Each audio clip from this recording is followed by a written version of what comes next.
Mr. Men, the Christmas Party. The postman delivered a letter to Thimble Cottage. Do you know who lives there? Why, it's little Miss Shy. Although you'd hardly know, because she is so shy you barely ever see her. The letter was an invitation from Mr. Happy to his Christmas party.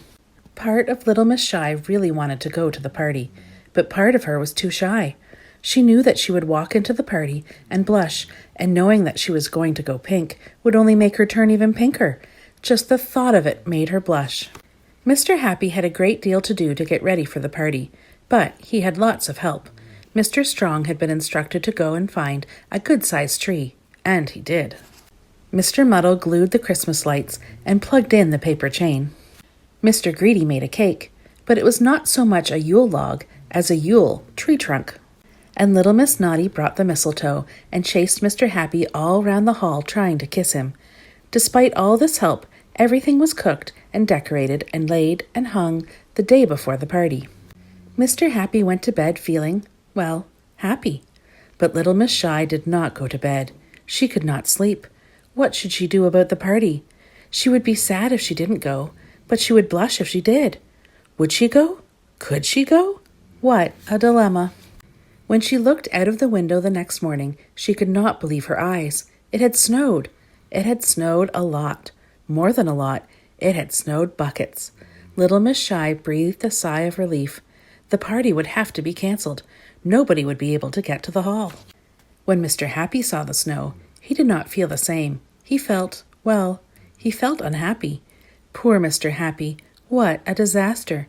He was going to have to ring everyone and tell them the party was off. He rang Mr. Christmas first, but Mr. Christmas had an idea. One phone call later, he rang Mr. Happy back. It's all sorted out. I'm going to bother Father Christmas' sleigh and give everyone a lift to the party.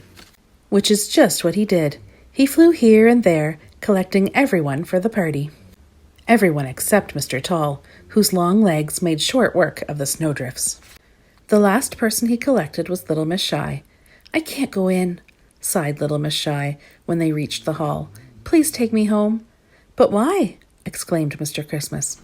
You'll have fun, and everyone wants to see you. But when I go in, I'll blush with embarrassment, explained little Miss Shy. I think you'll find, said Mr. Christmas, that everyone has got rosy cheeks on a cold a night as this. And you know what? Mr. Christmas was right. Everyone else looked just as pink-cheeked as little Miss Shy. Thank you, Mr. Christmas, she said. Mr. Silly and his fantastic elastic band came on stage and the party got started. And what a wonderful party it was. They ate and drank and chattered and gossiped and danced and sang all evening long. And little Miss Shy joined in and had a fantastic time. You're still looking very pink in the face, said Mr. Happy. Are you still feeling shy? Shy, said little Miss Shy. No, I'm just very hot from all this dancing. Happy Christmas, Mr. Happy.